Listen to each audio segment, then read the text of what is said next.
Day 8, and it's a Saturday, and it's 10:30. And as usual, there's a 30-minute wait now for Spaceship Earth. I won't. I am going to repeat my note. Don't come to Spaceship Earth first thing in the morning and wait in line. Just wait till later in the day, and there will not be a line. That being said, it is Saturday, and the traffic to get into the parking lot was really long and slow. So I'm expecting there to be a big crowd today, probably long lines for the food booths. It is cold. It's like not even 70 degrees this morning. It'll warm up. I'm wearing shorts and t-shirt. Anyway, we are here to go to the Parisian Afternoon at 1:30. And we have a fast pass for Living with the Land, which we are going to do right now. 40-minute standby line for the land, but we have fast passes.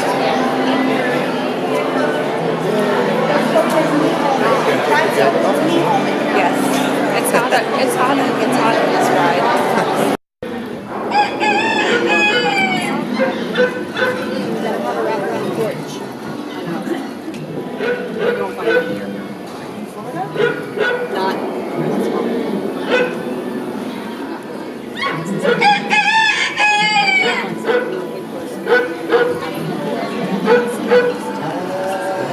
Of all the forces at work on the land, humans have had one of the most profound effects.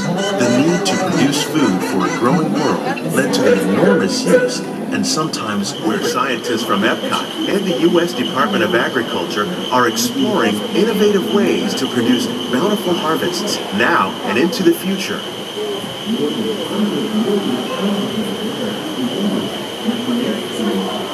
The tropics are home to the greatest diversity of plants on the planet. Many of these, like papaya, bananas, cacao, coffee, and rice, are well known around the world. These are just a few of the edible plants that have been an important source of nutrition for people living in the tropics. Many are rich in vitamins and minerals, while others are well adapted to growing in less than ideal conditions. Some, like the water lily, thrive in wet, swampy areas and waterways. All parts of this plant, even the flower petals, are edible. The starchy root of the plant has long been used to make flour for baking.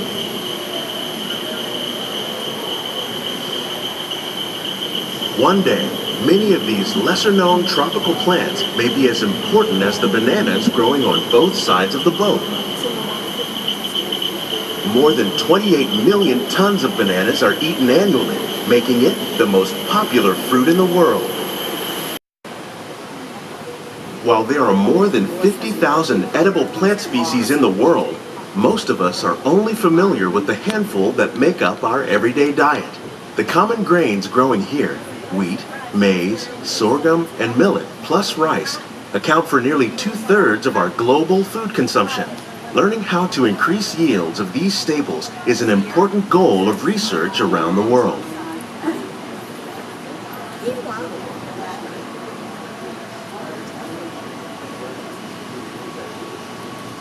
These plants are definitely on their way up. Innovative growing techniques like these increase yields while more efficiently using resources like water, fertilizer, and pesticides. Another innovation at work here is our integrated pest management program. By populating our greenhouses with beneficial insects that prey on harmful pests, like aphids and flies, we are significantly reducing our reliance on conventional pesticides. We're growing these crops using our nutrient film system. This technique precisely controls and recycles water and nutrients. With it, we can produce over 27,000 heads of lettuce a year in this one small area.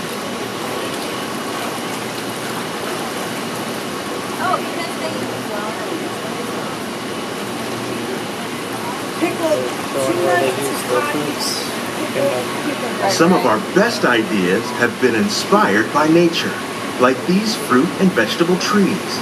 By growing these ground plants vertically, we can increase yields and better control diseases. These crops taste as good as they look. In fact, we serve more than 15 tons of produce from our greenhouses in restaurants here at the land every year.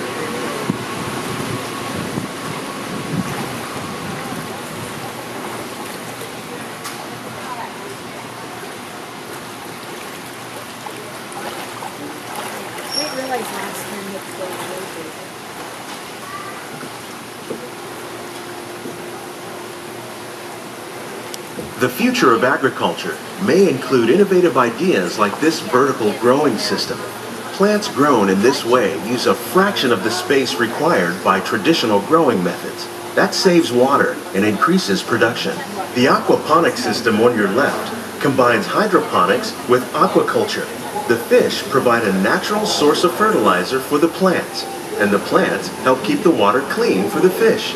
It's another great way to produce more while using less. So we are here at the Espresso Coffee Coolers, Joffrey's Coffee and Tea Company, near the Festival Center. Debbie's going to get a cappuccino with some bourbon cream I don't know. thing. Actually, I like it. Frozen cappuccino. And I'm going to go in and probably get a beer flight inside the Festival Center. So we will see who wins, who gets out first. Will you take my jacket? Yeah, put it in my bag. Warming up. Saturday, definitely the busy day. There is a long line almost from where you enter the Festival Center to check in, you know, to get your cutting board for annual pass holders. And it wraps around. A lot more people. Not a long line for the craft beers. 2 flights to choose from. I don't know, go with flight number 1.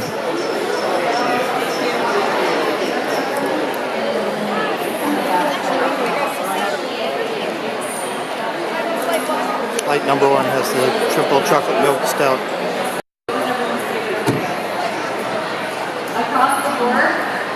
Oh, beer flight number 1. So here on the left is the Central 28 Beer Company Waffle Ale.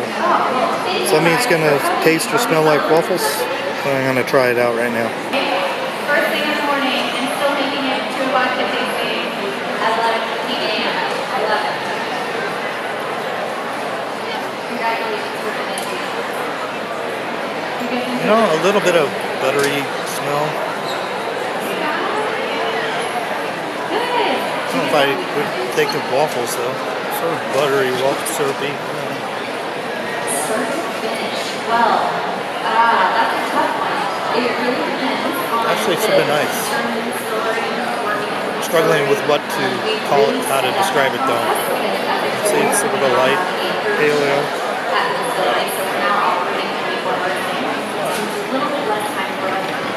Buttery, yeah, sorry. Can't think of the words. Depending on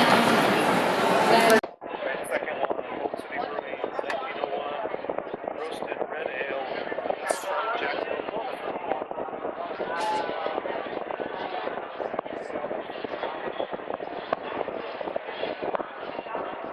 The roasted flavor a little better. Not bad. I like it. And it's from Jacksonville. It's not like third one versus the chocolate mint stouts.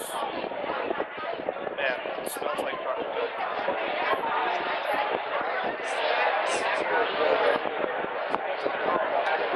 Oh, I love this one.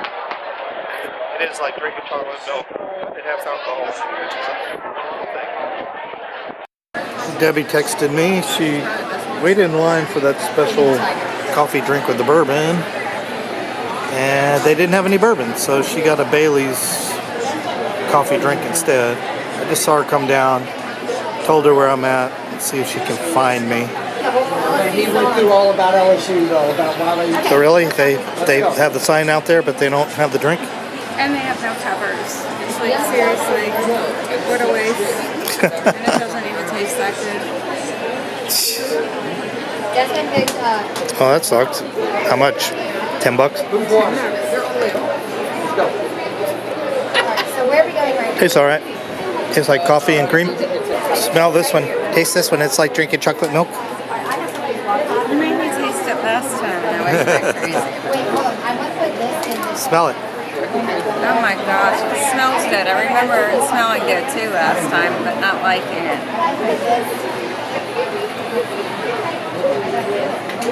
Oh, honey. Seriously. You don't like it? Oh my gosh. Oh. Don't make me taste that anymore. I think it's awesome.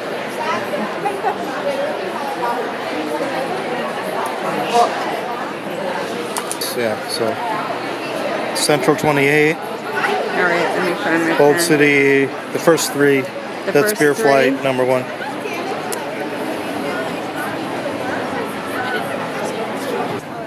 Here's something I've never noticed before here at the Odyssey on the walkway towards Mexico, walking towards Mexico. You'll see across the lagoon, you'll see Morocco right here. And then to the left of it is actually Tower of Terror. Blends right in.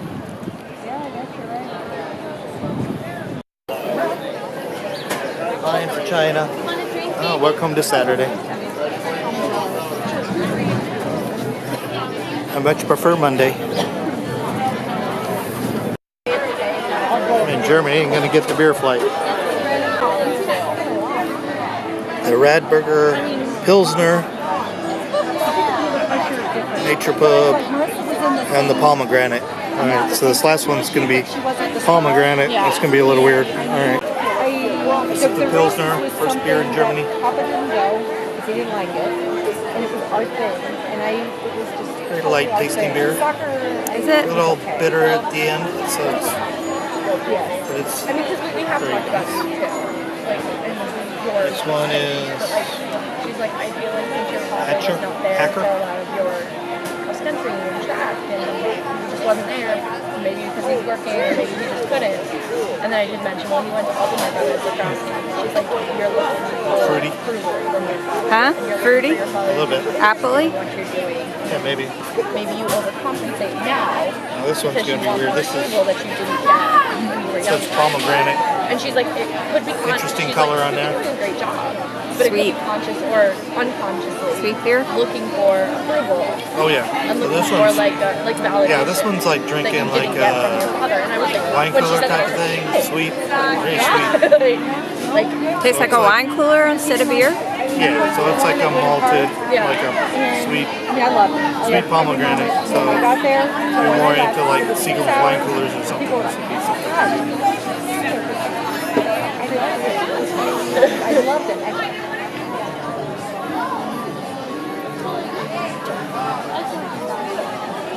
Hopefully it's recording. Cheers. My name is Richard, and I will have the chance to be your host during this Parisian afternoon. Although, before we get started, I need each and every one of you to please close your eyes as we turn on the MTS, the Magical Transportation System. Close your eyes, otherwise it will not work. 1, 2, 3. We are now in Paris. You can open your eyes. And thanks to the MTS, we got there in a second and without jet lag. Oh, but I recognize some faces here. Some of you have already been here before. For those who never participated, did you know that back in 2014, we had 35,000 bakeries in France, where in the USA there were only 9,000? And we have 5 times less people in France. In fact, 66.9 million compared to 325.7 million in USA as in 2017. So, in fact, in French, lunch often consists of a snack in a bakery. Some are called salon de thé. And we wanted you to experience a bit of our French culinary habit today. So to start, we serve you a mimosa, a very popular cocktail invented in 1925 in Paris by Frank Meyer at the Ritz-Carlton.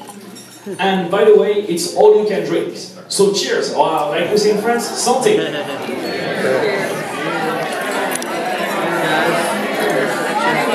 Cheers, cheers, cheers, cheers.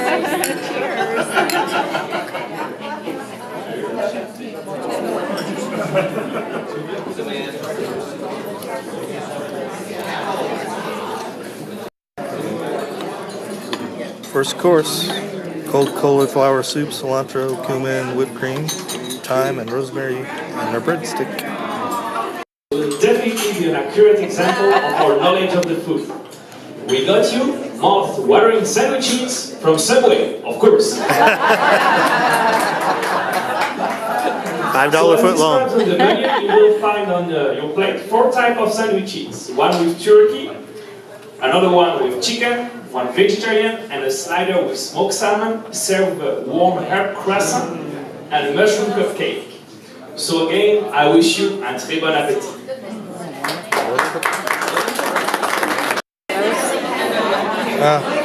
I would say this reddish one would be the cranberry thyme bread sandwich with dill cream, cheese, cucumber, and turkey. Next one's probably the curry turmeric bread sandwich with garlic aioli and chicken. And then the last one would be the carrot basil marble bread sandwich. And then the dill brioche sandwich. And a couple warm items. This is marble bread. Mushroom and sage cupcake. That's going to be Could we possibly figure out which one's which? Right, the first one. Oh, okay. I think chocolate coffee pot de creme. We have the green apple caramel. And then white chocolate green apple. I could Blackberry. Chocolate. try your Little ganache macaroon.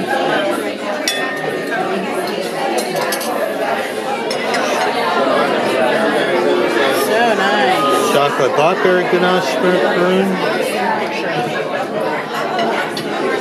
Alright, not going to pronounce what this is. Fun. We had lunch at 5. couple of years ago to create the setup. So I worked in Paris for quite a while, in London as well.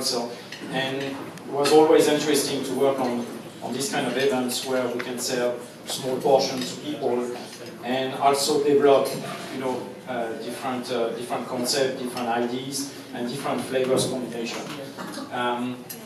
For us, it's a way to kind of have fun and be creative. For you, it's a different approach, a way to try things that maybe you wouldn't be ordering in a restaurant. So it's kind of a at the beginning, we decided to do a soup, and I really like soups. From when I grew up, my grandparents had a big, huge garden. So the only challenge is in Florida having soup, in the middle of the afternoon. It's not really, when it's 90, 100 degrees outside. So we decided to go with cold soups, and actually it's kind of fun as well to work with cold soups. It's flavors are different, but it's always interesting. So this year we decided to go with cauliflower. So cauliflower, roasted garlic, a little bit of ginger. So you can't taste it, but just to bring up the cauliflower flavors. So after that, all the different sandwiches. We have a bakery in the corner. I don't know if you guys been there. So we have a talented bakery team. So we asked them, okay, can you develop some different breads? So they went a bit crazy on some stuff, like the marble, the cranberries, but it's fine. I mean, it was fun to work with all of this. So one of my favorites is a croissant. I asked them, okay, if we do this, we have to make a croissant, but I want a real croissant. Not like you go in the store sometimes, you get croissants and you take them in your hands and you squeeze them and they come back to shape again. That's not a croissant. Okay? But next time you see a croissant like this, think of us, it's not how it's supposed to be. It's supposed to be buttery, it's supposed to be flaky. Okay, so that's how a croissant is supposed to be. So after, for all the desserts, we're really fortunate to have Valrhona chocolates to be able to get them here. I did all my training when I was in France with this kind of chocolate, so I was really happy when they told us that we can send you kind of a full range of whatever you want. So I'm like, So we developed some different things with also chocolates. One of the main things was macarons. I mean, we sell quite a lot here, and it's really, really popular. So we went from white chocolate with green apple to a dark chocolate, kind of a 60% with blackberry, just with enough acidity to have a nice combination. And then a really dark with vanilla, just to push a little bit the darkness of the last one. So one of my favorite combinations is chocolate and coffee. So that's why we did the chocolate coffee pot that you have with you. I like the different textures. Coffee flavor is not too strong, but it goes really well with the chocolate. So, and one of my favorites is the little shoes that you have in front of you. So I really like paddle shoes. So we did milk chocolate, orange cream with the acidity, and a little bit of praline with it, just to get the harmony all together. So hope you guys had a good time with us. I mean, come back, visit us soon. Thank you guys for joining us, and beautiful afternoon outside.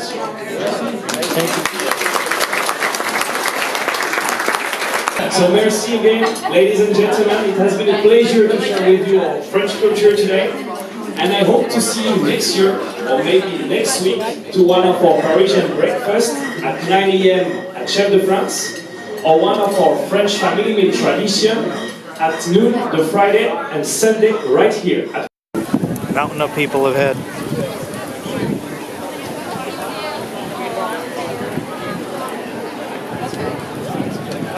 You're heading towards Canada to see the Budokai band again.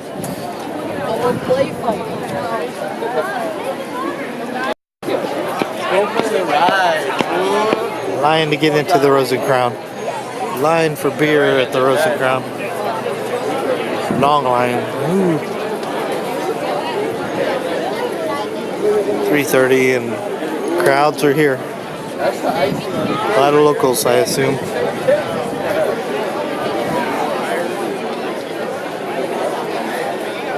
Man, it's supposed to be like quite faster than that usually. Is it? Why? It's not too hard? What's the problem? Yeah.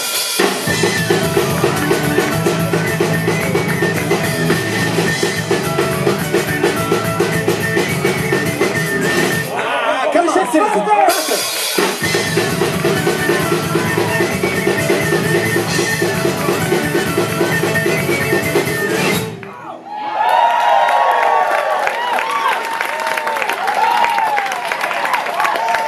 What do you think? Can you go faster? Okay, I'm gonna let you into something. Mr. Guzzi at the back, well, he's not getting any younger, you know? And, well, he's been banging on drums his whole life, so, yeah, no. Here's a shot, so if you want him to go faster, you have to be much, much louder because he can't hear anything. So, you think he can go faster?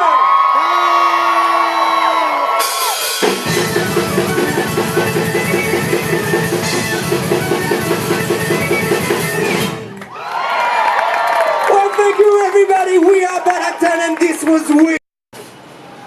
So this is also a first at the World Showplace Pavilion, which is normally not open. They have the doors open to go down the walkway towards it, and restrooms available. And these are the biggest bathrooms I've seen at Epcot. So the World Showplace entrance is to the right here. By the way, they had the backstage is open. If you want to peek, look what the back side of UK looks like. There you go. Big bathroom, right? Huge. I know, the men's room was huge too.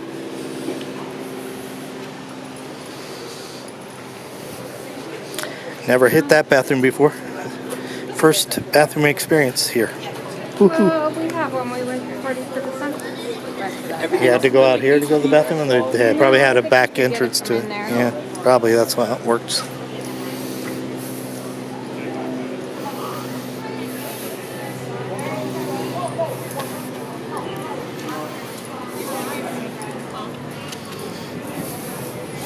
In the bed with the warm, friendly girl.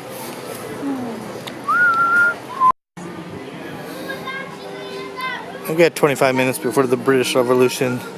I'm gonna brave this beer line because you really don't have a choice. It's Saturday and it's a beautiful day at Epcot, which means there's a little bit of the local drinking crowd here. I'll show you what I mean up here at the Rose. Look here. See this queue that wraps around twice. It's just to get into the bar at the Rose and Crown to get a mixed drink or a beer or a wine. Usually you just walk in the door. So that's one downside of coming on Saturday. And here's the queue. You get a beer. Yep. What's your name? I'm Eddie. Let's go all the way down here to the Ireland booth. Holy cow. Sort of crazy. All this to spend $10 on a 10-ounce beer.